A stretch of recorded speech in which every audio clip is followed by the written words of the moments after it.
Hello friends, welcome to Day Trader Telugu and good evening. Sensex 32 points down 76,139 దగ్గర close అయితే Nifty 14 points down 23,031 దగ్గర close అయింది. whereas bank Nifty 120 points down 49,360 దగ్గర close అయింది. Friends, ఇవాల్టి market ఇక్కడ close అవడమే గొప్ప విషయం అనుకోవాలి. ఎందుకంటే నిన్న నైట్ మార్కెట్స్ గ్లోబల్ మార్కెట్స్ పరంగా జరిగింది ఒక బిగ్ నెగటివ్ థింగ్. బట్ దాన్ని ట్రంప్ గారు ఒక ఇంట్రెస్టింగ్ అప్డేట్ తో కవర్ చేశారు. వీటన్నిటి గురించి కూడా మాట్లాడుకుందాం. బట్ చాలా ఇంపార్టెంట్ థింగ్ ఏంటంటే ఇవాళ నైట్ మనకు ఒక మేజర్ అప్డేట్ వచ్చే అవకాశం ఉంది ట్రంప్ గారి దగ్గర నుంచి మన ఇండియా రిలేటెడ్ గా. ఇదే చాలా ఇంపార్టెంట్ గా మనం గమనించాలి. ప్రాబబుల్లీ ఈ రీజన్ తో కూడా FIS రీసెంట్ టైమ్స్ లో కాన్స్టెంట్ గా సెల్లింగ్ చేస్తూ ఉండొచ్చు. ఇవాళ కూడా 2790 crore దగ్గరగా సెల్ చేశారు. వీటన్నిటి గురించి మనం స్టెప్ బై స్టెప్ మాట్లాడుకుంటూ వద్దాం. ముందు నిన్న నైట్ వచ్చిన నెగిటివ్ థింగ్ తో స్టార్ట్ చేద్దాం. ఇన్ఫాక్ట్ దాని తర్వాత మన గిఫ్ట్ నిఫ్టీలో కూడా ఎక్కువ ఫాల్ కనిపించింది అనమాట. ఇక్కడ మీరు నిన్న నేను నైట్ పెట్టిన డేటాని గమనించండి. CPI ఇన్ఫ్లేషన్ US లో హైయెస్ట్ లెవెల్ కి రైజ్ అయింది. జూన్ 2024 లెవెల్స్ కి రైజ్ అయిందన్న. అందులో మీరు గమనించాల్సింది కోర్ CPI డేటా 0.45 దగ్గరగా వచ్చింది. ఇది చాలా ఇంపార్టెంట్. మనం గతంలో మాట్లాడుకుంది ఎవరికైనా గుర్తుంటే కోర్ ఇంపార్టెంట్, హెడ్ లైన్ కాదు. కోర్ ఇన్ఫ్లేషన్ డేటా 0.45 దగ్గరగా ఉంది. ఎక్స్పెక్టేషన్స్ ఏమో 0.3 దగ్గరగా ఉంటాయని. మరి ఇన్ఫ్లేషన్ అనుకున్న దానికంటే ఎక్కువగా ఉంటే ఫెడ్ చైర్మన్ గారు ఎలాంటి స్టేట్మెంట్స్ చేస్తారో మనకు తెలిసిందే కదా. తను స్టేట్మెంట్స్ అయితే నిన్న CPI ఇన్ఫ్లేషన్ డేటా అయితే క్లియర్ గా చెప్తున్నారు. నేను అందుకే అన్నాను తొందరపడాల్సిన నీడ్ లేదు వడ్డీ రేట్లు కట్ చేయడానికి రిలేటెడ్ గానీ. అండ్ ఇన్ఫాక్ట్ ట్రంప్ గారి దగ్గర నుంచి కూడా స్టేట్మెంట్స్ కనిపిస్తున్నాయి. ఎలా అయినా సరే వడ్డీ రేట్లు కట్ చేయించాలి, వడ్డీ రేట్లు కట్ కావాల్సిందే ఎలా స్టేట్మెంట్స్ ట్రంప్ గారి దగ్గర నుంచి కనిపిస్తుంటే ఈ ఇన్ఫ్లేషన్ డేటా తర్వాత మాత్రం కంగారు పడాల్సిన నీడ్ లేదు. స్లోగా డేటాను చూసుకొని కట్ చేసుకుంటూ వెళ్దాం అనేలా ఫెడ్ చైర్మన్ అయిన పవల్ గారు అయితే స్టేట్మెంట్స్ చేస్తున్నారు.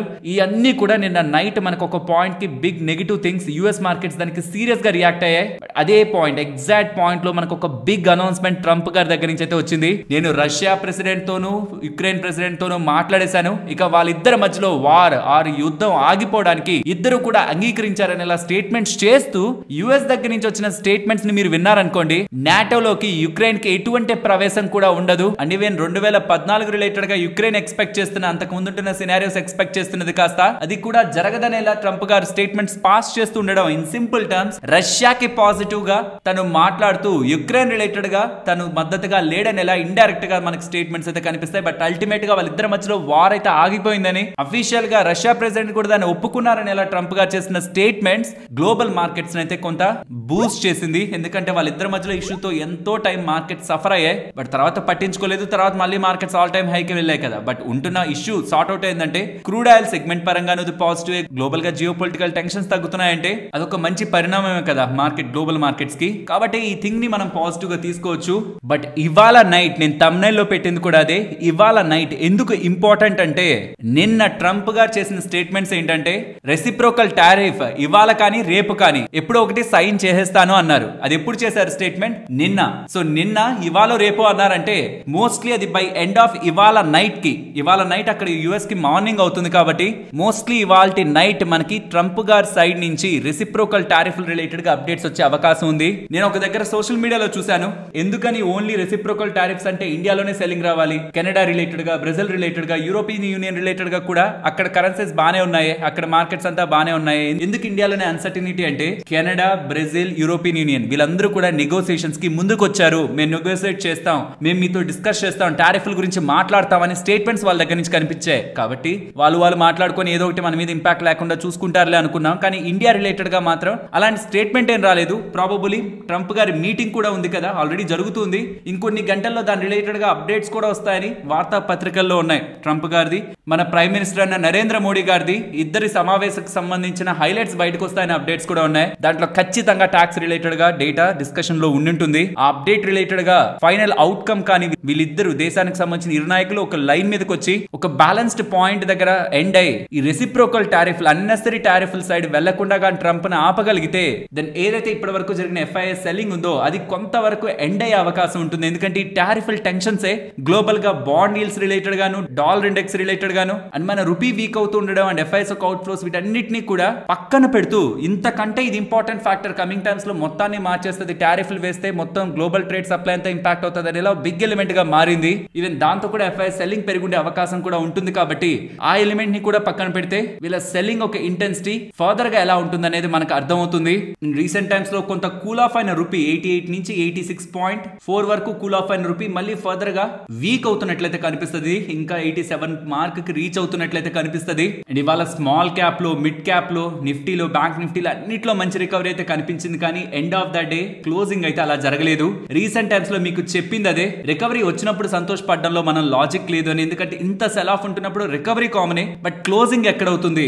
ఇవాళ గమనిస్తే నిఫ్టీ ఒక హై 23,240 అండ్ నిన్నటి వీడియోలో కూడా ఈ 23,240 అబోవ్ వెళ్ళి క్లోజ్ అవ్వనంత వరకు కూడా ఇమీడియట్ గా చూడాలనుకుంటున్నా. సీరియస్ గా మార్కెట్ ని చూడలేమనేలా మాట్లాడుకోవడానికి ప్రధానమైన కారణమే మీరు గత సంవత్సరం రోజులు ఆ 2-3 సంవత్సరాలు బ్యాక్ వెళ్ళి ఇంపార్టెంట్ సపోర్ట్స్ ని గమనించేదానికి ప్రయత్నం చేస్తే ఇక్కడ మీ కళ్ళ ముందు ఉంటున్న ఇంపార్టెంట్ లెవెల్స్ అని కూడా మార్కెట్ పరంగా most important levels with respect to supports and resistance లుగా అయితే కనిపిస్తాయి. కాబట్టి మార్కెట్ బాగా పడుతున్నప్పుడు వచ్చే బౌన్స్, టెక్నికల్ బౌన్స్ కూడా అవ్వచ్చు. ఇంపార్టెంట్ రెసిస్టెన్స్, సపోర్ట్స్ ని అవి ఎలా రెస్పెక్ట్ చేస్తున్నాయి, వాలిడేట్ చేస్తున్నాయి అనేది కన్ఫర్మేషన్ మనం తీసుకోకుండా ఇక అంతా మారిపోయిందన్న ఒక ఎక్స్పెక్టేషన్ అనేది కూడా మనల్ని హర్ట్ చేస్తుంది. పర్టికులర్ గా ఇన్వెస్టర్స్ రికవరీ రాగానే ఇంకెంత మారిపోయింది అనుకోని మళ్ళీ పడింది అనుకోండి, ఈసారి వచ్చే ఫ్రస్ట్రేషన్ ఇంకొంచెం ఎక్కువ ఉంటుంది. కాబట్టి కన్ఫర్మేషన్ మార్కెట్ లో ఇంకా అరైజ్ అయితే అవ్వలేదు. రికవరీ పరంగా నేనైతే ట్రంప్ గా రిలేటెడ్ గా ఉంటున్న ఇంపార్టెంట్ స్టేట్మెంట్స్ ఇవాళ ఎలాంటి వస్తాయి, నైట్ మోస్ట్లీ 11-12 ఆ పాయింట్ లో అప్డేట్ అయ్యే ఛాన్సెస్ ఉన్నాయి. ఒకవేళ అది ఏమైనా ఇంపార్టెంట్ అప్డేట్స్ ఉన్నా మీకు అప్డేట్స్ మన టెలిగ్రామ్ లో కూడా నిన్న నైట్ షేర్ చేశాను కదా, యూఎస్ సిపిఐ ఇన్ఫ్లేషన్ డేటా, అలానే షేర్ చేస్తాను. ఒకవేళ ఉన్నారనుకోండి, డే ట్రేడర్ తెలుగు అని సర్చ్ చేస్తే మీకు బోల్డ్ ఫేక్ ఛానల్స్ వచ్చేస్తాయి. కానీ మంది 4,22,000 ఛానల్ ఉంటుంది. పక్కన ఒక అఫీషియల్ వెరిఫైడ్ టిక్ మార్క్ ఉంటుంది. అండ్ అందులో ఎక్కడ కూడా మీకు కాల్స్ ఇవ్వడం, బై సెల్ ఏమి ఉండవు, మొత్తం ఇన్ఫర్మేషన్స్ ఉంటాయి. అది మాత్రమే మన మెయిన్ ఛానల్. ఎల్స్ మీరు వాట్సాప్ లో కావాలనుకున్నా వాట్సాప్ దగ్గరకు వచ్చి అప్డేట్స్ అని ఉందా, అక్కడ మీకు ఛానల్స్ పక్కన ఎక్స్ప్లోర్ అని ఉంటుంది. దాన్ని క్లిక్ చేసి ఇక్కడ సర్చ్ లో మీరు జస్ట్ డే పక్కనే ట్రేడర్ అని టైప్ చేసిన 89,000 ఉంటున్న మన ఛానల్ కనిపిస్తుంది. అందులో కూడా important informations time to time share చేస్తూ ఉంటాం. కాబట్టి అక్కడైనా జాయిన్ అయినా, ఇది ఏదైనా ట్రంప్ గా రిలేటెడ్ ఇంపార్టెంట్ అప్డేట్స్ ఉన్నా అక్కడ కూడా షేర్ చేస్తాను. ఈ 2 ప్లాట్ఫామ్స్ సంబంధించిన అఫీషియల్ లింక్స్ కూడా మీకు డిస్క్రిప్షన్, కామెంట్ సెక్షన్ లో ఉంటాయి. రాంగ్ ఛానల్స్ లో మాత్రం జాయిన్ అవ్వకండి. సో నిన్న నైట్ వచ్చిన CPI inflation data most of the markets ని హర్ట్ చేస్తే, ట్రంప్ గారు ఈ రష్యా యుక్రెయిన్ రిలేటెడ్ గా వార్ ద ఎండ్ అని చెప్తూ ఉండడం మార్కెట్స్ ని కొంత లిఫ్ట్ చేసింది. బట్ ఇండియన్ ఈక్విటీ మార్కెట్స్ పరంగా మెయిన్ డే ఇవాళ నైట్ మనకన్నది మనం అర్థం చేసుకోవాలి. ఎందుకంటే యూరోపియన్ యూనియన్, కెనడా, బ్రెజిల్ ఇవన్నీ కూడా ముందుకు వచ్చే నెగోసియేషన్ రిలేటెడ్ గా, బట్ మన ఇండియా పరంగా అలాంటి అప్డేట్స్ ఏం రాలేదు. ప్రాబబ్లీ డిస్కషన్ తర్వాత ఏమైనా వచ్చే అవకాశం ఉంటుంది. అండ్ రష్యా యుక్రెయిన్ క్రైసిస్ ఇంకా ఎండ్ అయిపోతుంది అనడంతో ఆయిల్ నిన్న ఓవర్ నైట్ లో 2% పడి $75 per barrel మార్క్ వచ్చింది. అండ్ డాలర్ ఇండెక్స్ నియర్లీ 108 దగ్గరే ఉంది. బాండ్ ఈల్డ్స్ కూడా 4.6 దగ్గరే ఉన్నాయి. ఇవేం పెద్దగా పెరగట్లేదు, అలానే పడట్లేదు. అండ్ గ్లోబల్ మార్కెట్స్ కూడా కొంత మిక్స్డ్ గానే ఉంటాయి. సో మార్కెట్ లో ఫర్ ద ఫస్ట్ టైం ఒక స్ట్రాంగ్ బౌన్స్ ఈ రీసెంట్ టైమ్స్ లో మనం అయితే ఇవాళ గమనించాం. But end of the day అది ఫేడ్ అవుట్ అయింది. సో కమింగ్ టైమ్స్ లో కూడా మార్కెట్ ఏదైనా ఇంపార్టెంట్ లెవెల్స్ పైకి వెళ్లి ముగుస్తూ మనకి ఏదైనా మంచిగా కనిపిస్తున్నప్పుడు దాని గురించి కూడా మనం మాట్లాడుకునే ప్రయత్నం చేద్దాం. యాజ్ ఆఫ్ నౌ మార్కెట్ లో ఆ రికవరీ సైన్స్ నాకు కనిపించట్లేదు. ఫ్రెండ్స్, ఇలా మార్కెట్ లో ఉంటున్న ఎంటైర్ డేటాను అనాలిసిస్ చేస్తూ కంటెంట్ ఇలా మీ ముందుకు తీసుకురావడానికి మన టీం పెట్టిన ఎఫర్ట్స్ మీకు వాల్యుబుల్ గా అనిపిస్తూ ఉంటే మన వీడియోని తప్పకుండా లైక్ చేయండి. ఫ్రెండ్స్, ఈ డిజిటల్ వరల్డ్ లో చాలా మంది ఇన్ఫ్లుయెన్సర్స్ మీకు చాలా ప్లాట్ఫామ్స్ ని సజెస్ట్ చేస్తూ ఉంటారు కదా. ఒకవేళ అలా మీకు సజెస్ట్ చేస్తున్న ఇన్ఫ్లుయెన్సర్ ప్రాపర్ గా దాని రిలేటెడ్ గా వర్క్ చేయకుండా జస్ట్ డబ్బులు తీసుకొని మీకు ప్రమోట్ చేస్తుంటే తను బానే ఉంటాడు, ఇన్వెస్ట్మెంట్ చేసిన వాళ్ళు బలైపోతారు. దానికి సరైన ఉదాహరణ ఇప్పుడు రీసెంట్ గా Falcon invoice discounting scam Hyderabad లో జరిగింది. ఇది ఒక P2P ప్లాట్ఫామ్. మీకు చాలా social media influencers P2P websites ని, P2P యాప్స్ ని ప్రమోట్ చేస్తూ ఉంటారు. దీంట్లో మీకు FD కంటే అధికమైన రిటర్న్స్ వస్తాయని. అండ్ ఇన్వాయిస్ డిస్కౌంటింగ్ కూడా ఒక రకమైన ఇన్వెస్ట్మెంట్ అనేలా చాలా మంది ఇన్ఫ్లుయెన్సర్స్ చాలా టైమ్స్ ప్రమోట్ చేశారు. కానీ గుర్తుంచుకోవాల్సింది ఏంటంటే ఈ ఇన్వాయిస్ డిస్కౌంటింగ్ కానీ P2P కానీ RBI అండర్ లో రెగ్యులేట్ అవ్వబడుతున్నవి కాదు. దాంట్లో రిస్క్ ఎలా ఉంటుందంటే మీరు పెడుతున్న డబ్బులు కంప్లీట్ గా మీ చేతుల్లో నుంచి వెళ్లిపోయే ఆస్కారం కూడా ఉంటుంది. ఇలా ఫాల్కన్ వాళ్ళు ఇన్వాయిస్ డిస్కౌంటింగ్ స్కామ్ హైదరాబాద్ లో చేయడం కారణంగా కేవలం హైదరాబాద్ లో ఉండే వాళ్ళే ఇంపాక్ట్ అయ్యారని మనం అనుకుంటాం, కానీ కాదు. ఎందుకంటే వాళ్ళకి ఆంధ్రప్రదేశ్, తెలంగాణతో పాటు దుబాయ్, ఆస్టిన్, US ఇలా పలు దేశాల్లో కూడా వీళ్ళకి బ్రాంచెస్ ఉన్నాయని, తద్వారా కోట్లాది రూపాయలని ఇన్వెస్టర్స్ దగ్గర నుంచి తీసుకొని మీకు 24% రిటర్న్స్ మీ ఇన్వెస్ట్మెంట్స్ పై ఇస్తామని ఆశ చూపించి ఇండియాలో అయితే పలు రాష్ట్రాలు, ఆ రాష్ట్రాలు ఏంటో కూడా ఇక్కడ హైలైట్ చేస్తున్నాను, అన్ని రాష్ట్రాల నుంచి US, దుబాయ్, ఆస్టిన్ ఇలాంటి ఇతర దేశాల నుంచి కూడా తీసుకొని ఇప్పుడు మోసం చేశారనేలా వన్ ఆఫ్ ద ఇన్వెస్టర్, ఒక డాక్టర్ అన్నమాట, 5 కోట్లు నేను నష్టపోయానని ఎలా చెప్తున్నారు. ఏమవుతుందంటే స్టార్టింగ్ లో ఇన్వెస్ట్మెంట్ చేస్తాం, రిటర్న్స్ కనిపిస్తాయి, దాన్ని నమ్మి ఇంకా ఫర్దర్ గా ఇన్వెస్ట్మెంట్స్ చేస్తాం. సరే ఇదేం స్కామ్ కాదు కదా, ఇన్వాయిస్ డిస్కౌంటింగ్ అని ఏదో ఇన్ఫ్లుయెన్సర్ చెప్తే విన్నాను, P2P అనేది కూడా ఒక మంచి స్కీమే అని ఏదో ఇన్ఫ్లుయెన్సర్స్ చెప్తుంటే విన్నాను, వాళ్ళ యాప్స్ ని ప్రమోట్ చేస్తున్నారు కదా, ఇది కూడా వన్ ఆఫ్ ద కైండే కదా అని అనుకుంటే ఇన్ఫ్లుయెన్సర్స్ ఎవ్వరు రెగ్యులేటర్స్ కాదు. ఇది మన ఛానల్ మీద ఇంపాక్ట్ ఉంటుందని తెలిసినా చెప్తున్నాను. Influencers are common people. మీకంటే కొంత ఎక్కువ తెలిసి ఉండొచ్చేమో, కానీ రెగ్యులేటర్ రెగ్యులేటర్స్ ని లైక్ మన బ్యాంక్స్ కి సంబంధించిన ఆర్బీఐ, స్టాక్ మార్కెట్ కి సంబంధించిన సెబీ, వీళ్ళ అండర్ లో ఏవైతే రెగ్యులేట్ అవ్వబడుతూ ఉంటాయో వాటిల్ని మాత్రమే మీరు నమ్మాలి. సో ఇంకెవరు ఏ యాప్ ని ప్రమోట్ చేస్తున్నా అది బ్యాంకింగ్, ఫైనాన్షియల్ రిలేటెడ్ అయితే అది ఆర్బీఐ అండర్ లో రెగ్యులేట్ అయిందా, స్టాక్ మార్కెట్ రిలేటెడ్ గా ఏదైనా ఉంటే అది సెబీ అండర్ లో రెగ్యులేట్ అయిందా, ఈ రెండింటిని చెక్ చేసుకోకుండా ఎవరు చెప్తున్నా, ఇంక్లూడింగ్ నేను చెప్తున్నా, మీరు ఏది నమ్మకూడదు. బికాస్ చాలా మంది ఇన్ఫ్లుయెన్సర్స్ నేను చాలా ప్లాట్ఫామ్స్ లో, ఇన్స్టాగ్రామ్ లో కానీ, యూట్యూబ్ లో కానీ, ఇతర ప్లాట్ఫామ్స్ లో చూసినప్పుడు P2P ప్లాట్ఫామ్స్ ని చాలా సేఫ్ అనేలా చెప్పారు. ఇన్వాయిస్ డిస్కౌంటింగ్ కూడా ఒక ఇన్వెస్ట్మెంట్ మెథడ్ అనేలా ప్రచారం చేశారు. దాన్ని నమ్మి ఇలా ఇన్వెస్ట్మెంట్స్ చేసిన వాళ్ళు సడన్ గా వాళ్ళ ఆఫీస్ క్లోజ్ చేస్తే ఎవరికి వెళ్ళి కంప్లైంట్ చేస్తున్నారు? ఫైనల్ గా పోలీసులకు వెళ్ళి కంప్లైంట్ చేస్తారు. ఎందుకంటే ఇది ఆర్బీఐ కానీ సెబీ కానీ ఎవరు రెగ్యులేట్ చేస్తున్నది కాదు కాబట్టి మీ డబ్బులకి మీదే బాధ్యత. ఫ్రెండ్స్, ఇక్కడ మీరు స్క్రీన్ మీద గమనించండి. యూజువల్ గా ఎస్ఐపి స్టాపేజ్ డేటా అనేది 50% దగ్గరగా ఉంటది. అంటే కొత్తగా ఇన్ని ఎస్ఐపిస్ వస్తున్నాయి, అందులో ఎంత మంది ఎగ్జిస్టింగ్ గా ఉంటున్న వాళ్ళు ఎస్ఐపీలు ఆపేస్తున్నారు. అంటే కొత్తగా ఒక 70 వస్తున్నాయి అనుకోండి, ఎగ్జాంపుల్ చెప్తున్నాను. 70 కొత్త ఇన్వెస్టర్స్ ఎస్ఐపిస్ ని స్టార్ట్ చేస్తుంటే ఎగ్జిస్టింగ్ గా చేస్తున్న వాళ్ళు ఒక 35 మంది దగ్గరగా ఆపేస్తారు. అంటే ఎగ్జాక్ట్ గా ఒక హాఫ్ ఆపేస్తారు. అంటే 50% ఆపేస్తూ ఉంటారు. కొత్త వాళ్ళు ఒక 100 వస్తుంటే పాత వాళ్ళు ఎగ్జిస్టింగ్ ఉన్న వాళ్ళకి 50 మంది బయటకు వెళ్తూ ఉంటారు. ఇది యూజువల్ గా కనిపించేది. 50 కాస్త 60 వచ్చింది, 60 కాస్త 70కి వచ్చింది, 70 కాస్త 80కి వచ్చింది. ఇది ఇప్పుడు 109%కి వచ్చేసింది అనమాట. అంటే జనవరిలో ఎస్ఐపి స్టార్ట్ చేస్తున్న వాళ్ళు 100 మంది ఉంటుంటే అదే జనవరిలో 109 మంది దగ్గరగా బయటకు వెళ్ళిపోయారు. ఇది సింప్లిఫై చేసి మీకు అర్థం కావడం కోసం చెప్తున్నాను. 100 మంది కొత్తగా వస్తుంటే జనవరిలో ఎస్ఐపిస్ మేము వేస్తామని 109 మంది దగ్గరగా ఎగ్జిస్టింగ్ గా ఉంటున్న వాళ్ళు ఎస్ఐపిస్ ని ఆపేశారనమాట. చెప్పాలంటే ఇలాంటి డేటాస్ నేను మార్కెట్ ఫాలో అవుతున్నప్పుడు రీటైల్ ఇన్వెస్టర్స్ దగ్గర నుంచి నేనైతే ఇలాంటివి జరగకూడదని అనుకుంటాను. ఎందుకంటే పెరుగుతున్నప్పుడు ఆలోచించాలి వాల్యుయేషన్స్ గురించి, బట్ పడుతున్నప్పుడు మనకి తెలియదు ఏ మంత్ లో ఎక్కడ ఎప్పటి నుంచి మార్కెట్ రికవర్ అవుతుందో. ఒకవేళ మీరు ఈ పార్ట్ లో ఉంటే మాత్రం 109% లో మీరు ఉంటే మాత్రం అన్లెస్ మీకు ఏదైనా నీడ్ ఉందనుకుంటే తప్పించి ఎస్ఐపిస్ రిలేటెడ్ గా మాత్రం కేవలం మార్కెట్ పడుతుంటే బయటకు వచ్చేద్దాం, మార్కెట్ పడుతుంటే కొద్ది రోజులు ఆగుదాం అనే ఒక మైండ్ సెట్ తో ఉండకండి. మార్కెట్ ఇంకెంత పడినా సరే, నేను మీకు రీసెంట్ టైమ్స్ లో చాలా సార్లు డేటా పాయింట్స్ చూపించాను. మార్కెట్ పడుతుంది, పెరుగుతుంది, ఈ లోపు మీరు చేస్తున్న ఎస్ఐపిసే లోయర్ లెవెల్స్ లో మీకు వాల్యూని క్రియేట్ చేస్తాయి. తక్కువ ధరలో ఎక్కువ యూనిట్స్ వచ్చేది మార్కెట్ పడినప్పుడే. పెరుగుతున్నప్పుడు ఎక్కువ ధరలో తక్కువ యూనిట్స్ వస్తాయి. ఎస్ఐపి వర్క్, బ్యూటీ వర్క్ అయ్యేదే. ఆ లాంగ్ టర్మ్ లో మీకు ఏదైతే సిఏజీఆర్ లో చూపిస్తుంటారో అది వర్క్ అయ్యేదే మార్కెట్ పడినప్పుడు కూడా చేసిన ఎస్ఐపిస్ తో అనేది గుర్తుంచుకోండి. జస్ట్ ఫర్ ద క్లారిఫికేషన్, మీరు ఒకవేళ జనవరి మంత్ లో ఏమైనా ఎస్ఐపిస్ ని ఆపారా, ఆపుంటే ఒకసారి మెన్షన్ చేయండి విత్ రీజన్ కూడా. మార్కెట్స్ పడుతుండడం కారణంగా ఆపారా, ఇంకేదైనా రీజన్ తో ఆపారా అని. అండ్ కంటిన్యూ చేస్తున్న వాళ్ళు కూడా మీరు చేస్తున్న యాక్టివిటీని కామెంట్ సెక్షన్ లో చెప్తే మన వాళ్ళు కూడా దాని ద్వారా కాన్ఫిడెన్స్ ని పెంచుకుంటారు. పడుతున్నప్పుడు ఎస్ఐపిస్ ని ఆపడం జస్ట్ బికాస్ మార్కెట్ పడుతుంది ఇంకెంత పడిపోతుంది అనే ఒక ఫియర్ తో అయితే మాత్రం అది మంచిది కాదు. ఫ్రెండ్స్, ఇలా న్యూస్ అప్డేట్స్ ని అనాలిసిస్ చేస్తూ మీ ముందుకి కంటెంట్ తీసుకురావడానికి మేం పెడుతున్న ఎఫర్ట్స్ మీకు వాల్యుబుల్ గా అనిపిస్తూ ఉంటే మన వీడియోని తప్పకుండా లైక్ చేయండి. నెక్స్ట్ కోటాక్ మహీంద్రా బ్యాంక్ గురించి మాట్లాడుకోవాలి. ఆర్బీఐ వాళ్ళు కోటాక్ మహీంద్రా బ్యాంక్ రిలేటెడ్ గా 24th April 2024 రిస్ట్రిక్షన్స్ పెట్టారు కదా, కొత్తగా క్రెడిట్ కార్డ్స్ ఇవ్వద్దు అండ్ ఆన్లైన్ నుంచి కొత్త కస్టమర్స్ ని బ్యాంకింగ్ కూడా తీసుకోకండి అని ఇలా చెప్పేశారు కదా. దీంతో వీళ్ళ క్రెడిట్ కార్డ్ బిజినెస్ ఆల్మోస్ట్ వీళ్ళ ఎంటైర్ లోన్స్ లో వీళ్ళ క్రెడిట్ కార్డ్ రిలేటెడ్ గా 3.7% దగ్గరగా అందులో నుంచి వస్తుంది. క్రెడిట్ కార్డ్ సెగ్మెంట్ నుంచి 3.7% అంటే తక్కువే కదా అని అనుకుంటారేమో, బట్ క్రెడిట్ కార్డ్ స్పేస్ వీళ్ళకి నెట్ ఇంట్రెస్ట్ మార్జిన్స్ ని హైగా ఉంచుతాయి. ఆర్ఓఈని కూడా పెంచే సెగ్మెంట్ కాబట్టి అది వీళ్ళు కోల్పోతుండడం ఆ రోజు స్టాక్ బాగానే పడింది. అండ్ ఈవెన్ ఆన్లైన్ నుంచి కస్టమర్స్ ని కూడా తీసుకోవద్దంటే డిపాజిట్ మొమెంటం ఎలా కంటిన్యూ అవుతుంది. ఈ రెండింటి రిలేటెడ్ గా రిస్ట్రిక్షన్ ఉండేది, ఇప్పుడు ఆర్బీఐ వాళ్ళవి లిఫ్ట్ చేస్తూ ఉండడం డెఫినెట్లీ ఇది కోటాక్ మహీంద్రా బ్యాంక్ పరంగా మంచి అప్డేట్ గా మనం చూడాలి. నెక్స్ట్ కేపీఐటీ టెక్నాలజీస్ పరంగా ఇంపార్టెంట్ అప్డేట్ మనకి 2023 December 12th వీళ్ళు అప్డేట్ చేశారు కదా. Sodium ion battery technology related గా ఒక ఇంపార్టెంట్ టెక్నాలజీ రిలేటెడ్ గా అప్డేట్ చేశారు కదా.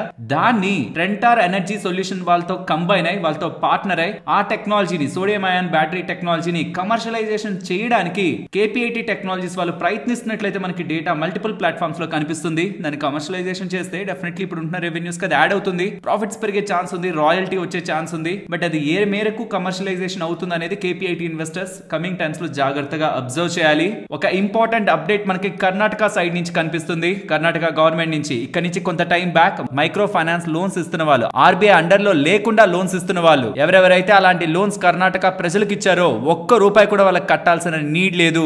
అలాంటి లోన్స్ ని మీరు కట్టకపోయినా ఏం కాదు అనే లీగల్ సైడ్ ఆర్డినెన్స్ ని కర్ణాటక గవర్నమెంట్ పాస్ చేస్తున్నట్లయితే కనిపిస్తుంది. ఇది ఎందుకు ఇంపార్టెంట్ అంటే మన మార్కెట్ లో లిస్ట్ అయిన most of the micro financing institutions like small finance banks కానివ్వండి అండ్ అదర్ ఫైనాన్సెస్ ఎన్బిఎఫ్సీలు కూడా మైక్రో ఫైనాన్సింగ్ చేస్తూ ఉంటాయి కదా. వాటన్నిటి పరంగా మీరు అబ్జర్వ్ చేశారనుకోండి, అవన్నీ ఆర్బీఐ అండర్ లో ఉండేవే. వాటన్నిటికీ ఈ రూల్స్ ఏం అప్లై అవ్వవు. కానీ సైకలాజికల్ ఇంపాక్ట్ ఎలా ఉండొచ్చు అనుకుంటున్నారు? లెట్స్ సే ఆర్బీఐ అండర్ లో లేని యాప్ కి ఎవరో డబ్బులు కట్టడం మానేస్తే ఇంకొక కస్టమర్ దాన్ని చూసి నేను కూడా కట్టాల్సిన నీడ్ లేదేమో అనుకొని ఆర్బీఐ అండర్ లో తీసుకున్న లోన్స్ కూడా, అంటే ఆర్బీఐ అండర్ లో ఉంటున్న ఇన్స్టిట్యూషన్ దగ్గర నుంచి తీసుకున్న లోన్స్ కూడా నేను కూడా కట్టను, వాళ్ళు ఎవరో కట్టట్లేదు నేను కూడా కట్టననే ఒక మెంటాలిటీ అక్కడ డెవలప్ అయింది అనుకోండి, most of the micro financing institutions కి ఆ కర్ణాటకలో ఉంటున్న వాళ్ళకి కమింగ్ టైమ్స్ లో లోన్స్ రికవరీ పరంగా ఇష్యూ ఉండే అవకాశం ఉంది. అండ్ ఈ మైక్రో ఫైనాన్సింగ్ లోన్స్ అంతా కూడా ప్రాపర్ సెక్యూరిటీ లేకుండానే చేస్తారు కాబట్టి స్ట్రెస్ బుక్ కూడా పెరిగే అవకాశం ఉంది. ఇది ఒక రిపుల్ ఎఫెక్ట్ గా మారే అవకాశం ఉంటుంది. కాబట్టి మైక్రో ఫైనాన్సింగ్ స్పేస్ లో ఎవరైనా ఇన్వెస్ట్మెంట్ చేస్తున్న వాళ్ళు జాగ్రత్త. పర్టికులర్ గా స్మాల్ ఫైనాన్స్ బ్యాంక్స్ ఉన్నాయి కదా, Jana small finance bank, Ujjivan small finance bank, equity small finance bank or ఇతర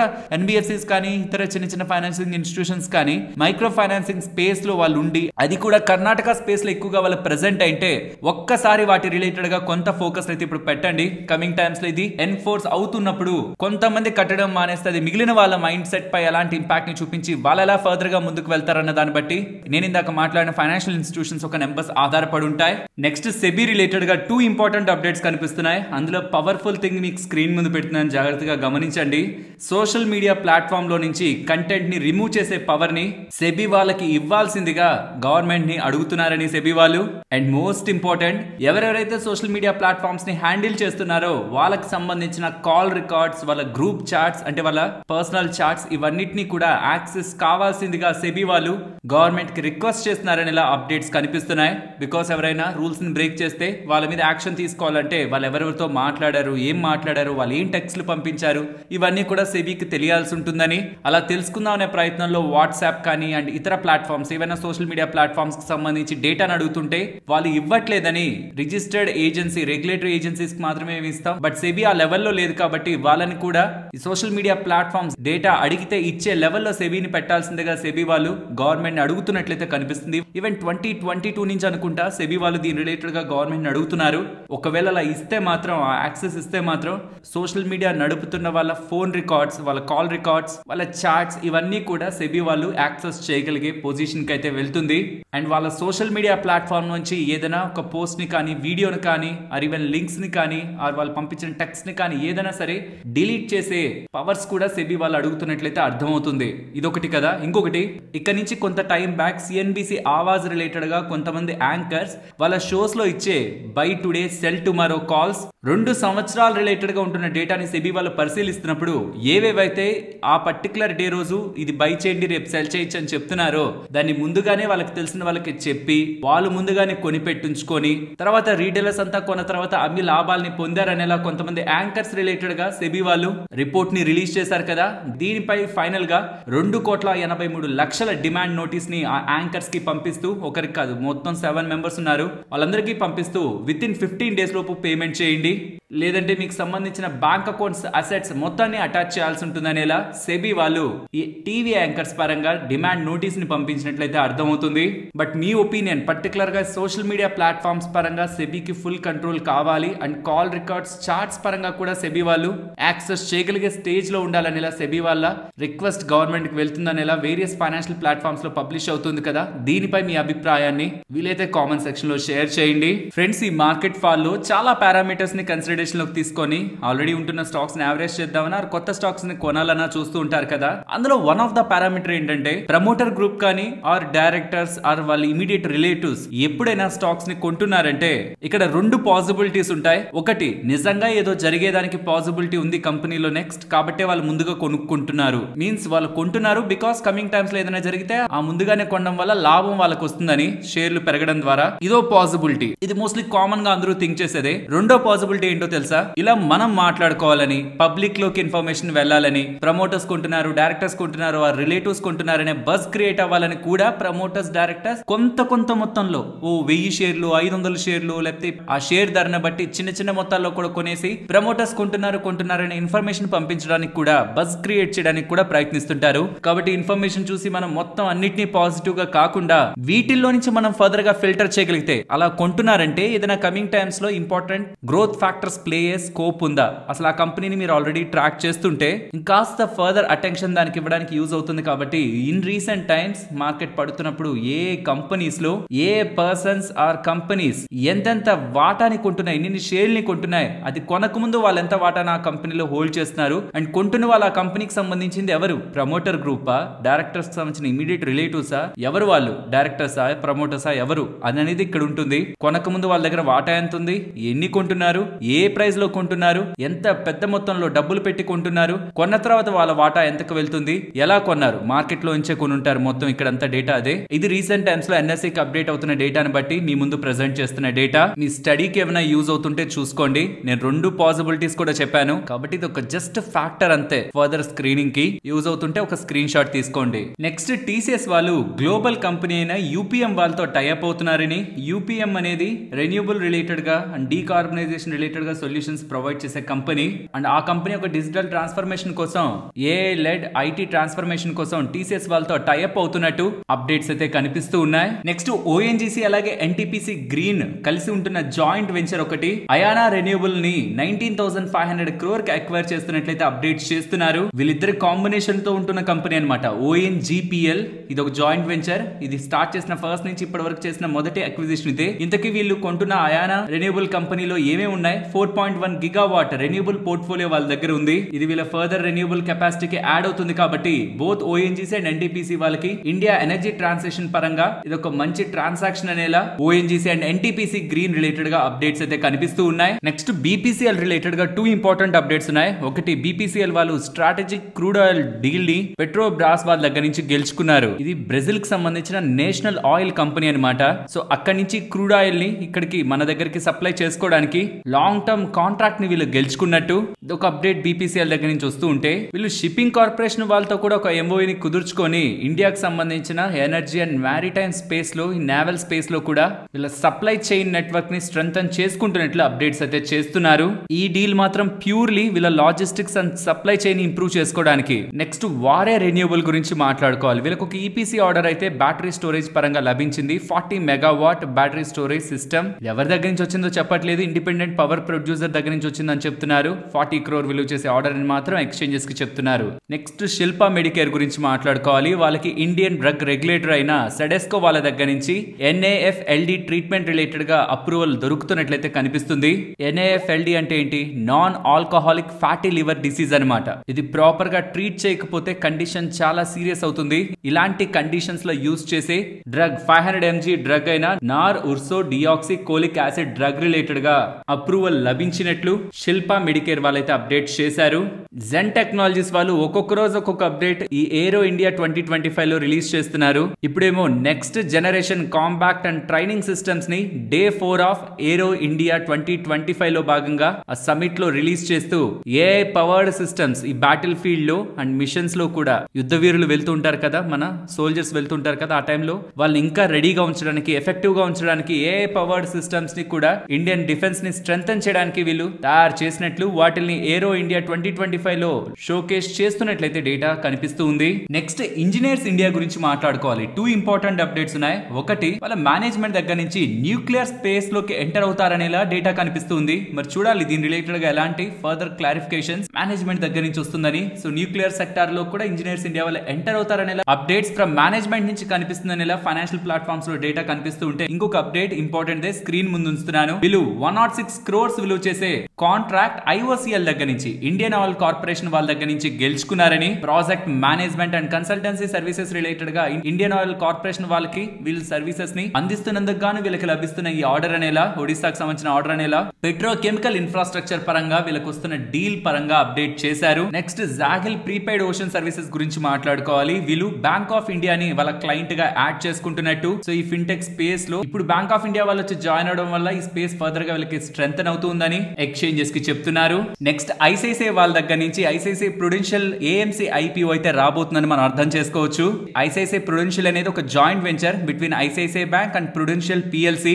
ఈ ఐసిఐసిఐ ప్రుడెన్షియల్ వాళ్ళ దగ్గర 8.7 lakh crore ఏయుఎం ఉంది అండ్ 1,10,00,000కి పైగానే ఇన్వెస్టర్ బేస్ కూడా ఉంది. వాళ్ళు equity, hybrid, debt and thematic funds related గా వేరియస్ ప్రొడక్ట్స్ ని మ్యూచువల్ ఫండ్ ఇండస్ట్రీలో అందిస్తూ ఉంటారు. అండ్ FY24 కి సుమారుగా 1,500 కోట్ల ప్రాఫిట్ ని కూడా వీళ్ళు జనరేట్ చేస్తున్న కంపెనీగా మనం చూడొచ్చు. కాబట్టి ఇది ఒక ఇంట్రెస్టింగ్ ఐపీఓ అయితే మార్కెట్ లోకి రానుంది. ప్రాబబులీ ఒకవేళ ఐసిఐసిఐ బ్యాంక్ రిలేటెడ్ గా షేర్ హోల్డర్ కేటగిరీ కానీ ఇస్తే, ఈ ఒక్క షేర్ ఎవరి డిమాట్ అకౌంట్ లో అయితే ఉంటుందో వాళ్ళకి షేర్ హోల్డర్ కేటగిరీలో ఇది కొనే అవకాశం కూడా లభించవచ్చు. మనకి తెలియదు, వాళ్ళు ఫర్దర్ గా సెబీకి ఫైల్ చేసే పేపర్స్ ని బట్టి అర్థమవుతుంది. సో కాబట్టి ఎవరైనా ఖచ్చితంగా ఈ ఐపీఓకి మంచి డిమాండ్ ఉంటుంది, ఇది ఒక చిన్న సైజ్ తో తీసుకొస్తే నాకు ఖచ్చితంగా ఈ ఐపీఓ కావాలనుకుంటే ఈ ఐసిఐసిఐ బ్యాంక్ కి సంబంధించిన ఒక్క షేర్ మన దగ్గర ఉంటే వాళ్ళు ప్రకటిస్తే షేర్ హోల్డర్ కేటగిరీ మనం అప్లై చేసే అవకాశం ఉంటుంది. అండ్ ఒకవేళ ఈ ఫాల్ లో మీరు water related companies like waste water treatment related గా, డీశానిలేషన్ రిలేటెడ్ గా అండ్ వాటర్ ఈపీసీ ప్రాజెక్ట్స్ చేస్తున్న కంపెనీస్ పరంగా అవి అసలు ఏ వాల్యుయేషన్స్ లో ఉన్నాయి, వాటి ఆర్డర్ బుక్ ఎలా ఉంది, లాస్ట్ ఫ్యూ ఇయర్స్ నుంచి ఎలా గ్రో అవుతున్నాయి, ఇయర్ స్టార్టింగ్ నుంచి ఇప్పటి వరకు వాళ్ళ పర్ఫార్మెన్స్ ఎలా ఉంది, డెట్ టు ఈక్విటీ కానీ రెస్ట్ ఆఫ్ ద వాళ్ళ ఫండమెంటల్ డేటా కానీ ఇవన్నీ ఒక దగ్గర చూడాలనుకుంటే ఇక్కడ మీరు స్క్రీన్ మీద గమనించవచ్చు. ఎవరైనా వాటర్ రిలేటెడ్ కంపెనీస్ పైన స్టడీ చేస్తున్న వాళ్ళకి ఈ డేటా యూజ్ అవ్వచ్చు. కాబట్టి ఇన్ కేస్ మీరు ఈ స్పేస్ లో వర్క్ చేస్తుంటే ఒక స్క్రీన్ షాట్ అయితే దీన్ని తీసి ఉంచుకోండి.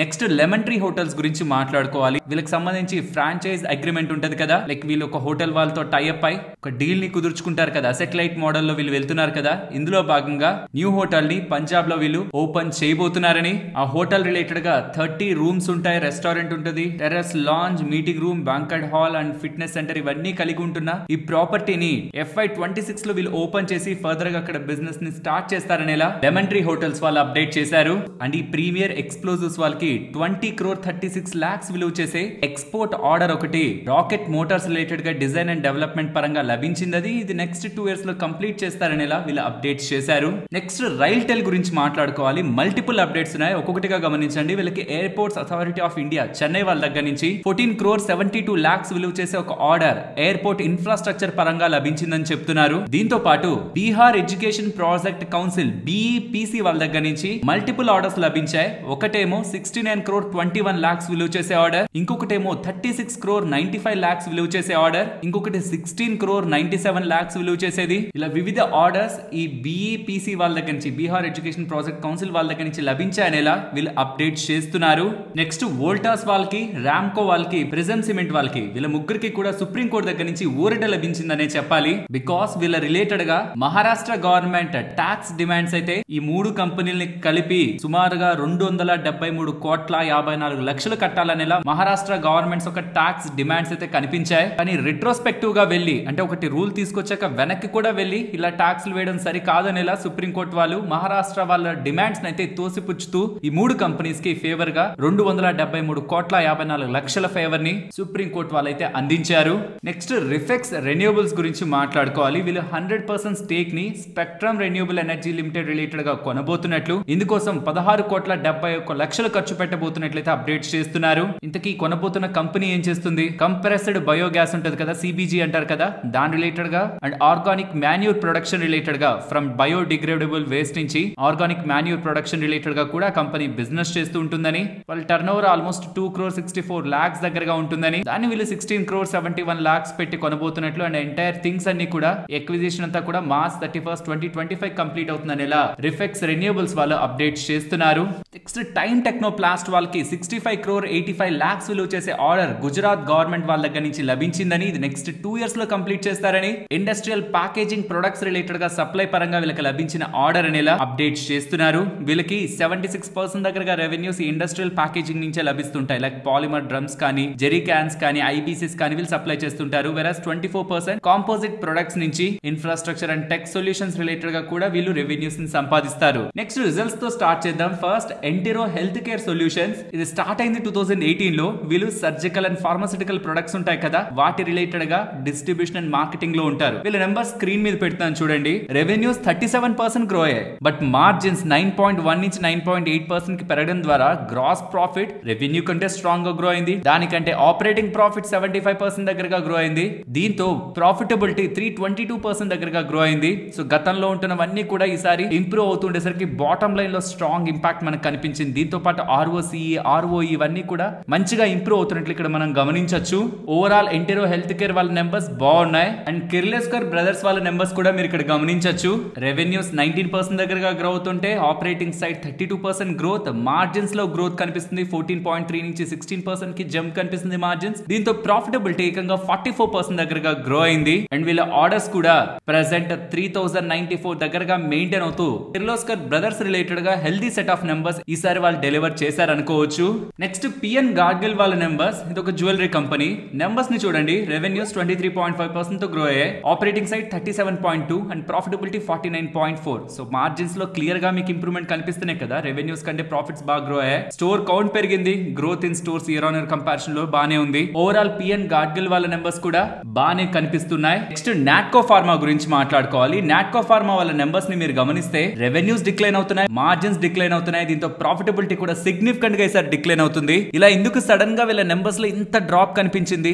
ఈవెన్ స్టాక్ కూడా ఇవాళ 20% పడింది. ఎందుకని? దీని రిలేటెడ్ ఒక ఇంపార్టెంట్ అప్డేట్ ఉంది. వీళ్ళ రెవ్లిమిడ్ డ్రగ్ ఉంది కదా, లినాలిడోమైడ్, ఇది బ్లడ్ క్యాన్సర్ రిలేటెడ్ గా అండ్ ఇతర క్యాన్సర్స్ రిలేటెడ్ గా యూజ్ చేసే డ్రగ్. దీని పరంగా ఇన్ఫాక్ట్ వీళ్ళకి పేటెంట్ ఉంది, బట్ అది కొంత టైంలో ఎక్స్పైర్ అవబోతుంది. దీని రిలేటెడ్ గా ఎక్స్పోర్ట్స్ లో సిగ్నిఫికెంట్ ఇంపాక్ట్ అయితే కనిపిస్తున్నట్లు అర్థమవుతుంది. కాబట్టి వీళ్ళ ఎక్స్పోర్ట్స్ కూడా చూడండి, ఎక్స్పోర్ట్ రెవెన్యూ ఆల్మోస్ట్ 53% డ్రాప్ అయింది. డొమెస్టిక్ సేల్స్ కూడా 3% డ్రాప్ అవుతున్నాయి. బట్ వీళ్ళ ఏపీఐ సేల్స్ బెటర్ ఉన్నాయి అండ్ అదర్ బిజినెస్ మాత్రం గ్రో అవుతుంది. కానీ వీళ్ళ కోర్ బిజినెస్ లో ఎక్స్పోర్ట్స్ అండ్ డొమెస్టిక్ పరంగా డ్రాప్, పర్టికులర్ గా ఎక్స్పోర్ట్స్ పరంగా 53% డ్రాప్ కనిపిస్తుండడం ఈసారి నెంబర్స్ లో కొంత సర్ప్రైజ్ ఎలిమెంట్ ప్లే అయింది అనుకోవాలి, పర్టికులర్ గా రెవ్లిమిడ్ డ్రగ్ రిలేటెడ్ గా. మరొక ఇంట్రెస్టింగ్ వీడియోతో మళ్ళీ మీ ముందుకు వస్తాను. అంతవరకు టేక్ కేర్, జై హింద్.